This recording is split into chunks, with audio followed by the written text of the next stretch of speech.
नहीं, मैंने outlook magazine को एक इंटरव्यू में ये कहा कि बेहतर ये है कि प्रधानमंत्री वज़ीर आज़म नरेंद्र मोदी उस फंक्शन में वो शिरकत ना करें, इसलिए कि वो फंक्शन जो होने जा रहा है उसमें अगर वो बहैसियत प्राइम मिनिस्टर प्रधानमंत्री शिरकत करेंगे तो देश को एक मैसेज जाएगा कि प्रधानमंत्री एक फेथ के मानने वालों को सपोर्ट कर रहे हैं।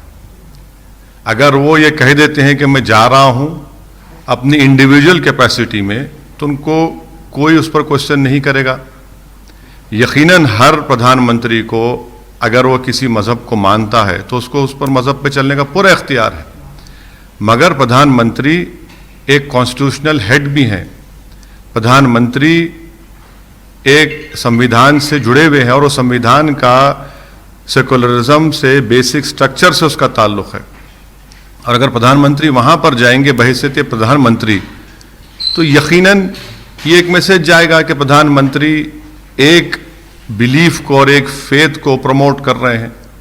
इसीलिए मैंने कहा कि प्रधानमंत्री को जाना है इंडिविजुअल कैपेसिटी में जाए, उसका लाइव टेलीकास्ट ना कराएं, उस पर कोई रोक टोक नहीं है। प्रधानमंत्री यकीनन हम जानते हैं कि उनका रिलीजन क्या है, कोई ऐसा नहीं है कि नहीं जानता, मगर अब बहैसियत प्रधानमंत्री आप जाएंगे वहां पर, उससे ये गलत मैसेज जाएगा। परेशानी ये है कि प्रधानमंत्री हैं वो और देश का कोई रिलीजन नहीं है।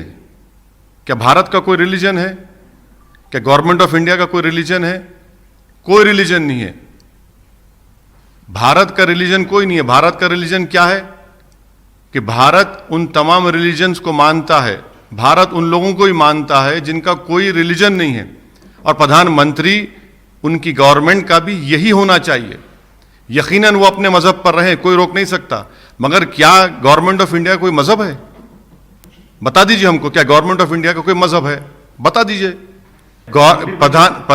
प्रधानमंत्री इस देश के मुसलमानों के प्रधानमंत्री हैं, हिंदुओं के भी हैं, दलितों के भी हैं, बैकवर्ड क्लास के भी हैं, सिखों के भी हैं, ईसाइयों के भी हैं, आदिवासियों के भी हैं, और उनके भी प्रधानमंत्री हैं जो किसी खुदा को नहीं मानते। प्रधानमंत्री इन सब के हैं। सबसे पहली बात तो यह है कि प्रधानमंत्री अगर जाना चाहते हैं वो पब्लिकली कह दें कि मैं अपनी इंडिविजुअल कैपेसिटी में जा रहा हूं और जब मैं जाऊंगा तो कोई टीवी चैनल उसको लाइव टेलीकास्ट ना करे। हमको इस बात का स्ट्रांग ऑब्जेक्शन है क्योंकि भारत सरकार का कोई रिलीजन नहीं है। भारत सरकार का कोई रिलीजन नहीं है, इस मुल्क का कोई रिलीजन नहीं है, और प्रधानमंत्री इस मुल्क के तमाम लोगों की नुमाइंदगी करते हैं। नंबर वन ये। दूसरा ये कि यकीनन सुप्रीम कोर्ट का जजमेंट आया है, और सुप्रीम कोर्ट का जो जजमेंट आया था, आप ही ने आकर हमसे पूछा था, तो हमने कहा कि हाँ, ये हमारे देश की आखिरी कोर्ट ऑफ अपील है। और हमने ये भी कहा था कि supreme court is supreme but not infallible. इस बात को याद रखिए कि एडीएम जबलपुर का केस हुआ था, 40 साल बाद वही सुप्रीम कोर्ट ने कहा गलत केस था, गलत फैसला हुआ था। मैं जाता हूं बराबर, मगर क्या मैं ये कहता हूं कि मैं मेंबर ऑफ पार्लियामेंट बन के आ रहा हूं? मैं ये कह रहा हूं ना कि प्रधानमंत्री को, प्रधानमंत्री के कैबिनेट मंत्रियों को अपने अपने पसंद के मजहब पर चलने का पूरा इख्तियार है, चलिए। मगर क्या आप एक कॉन्स्टिट्यूशनल अथॉरिटी हैं? अगर आप असदुद्दीन ओवैसी को इस मुल्क के वजीर आजम से कंपेयर कर रहे हैं तो मैं एएनआई का बहुत शुक्रिया अदा करता हूं कि आपने मुझे प्रधानमंत्री के मुकाबले में लाके खड़ा कर दिया, बहुत बहुत शुक्रिया।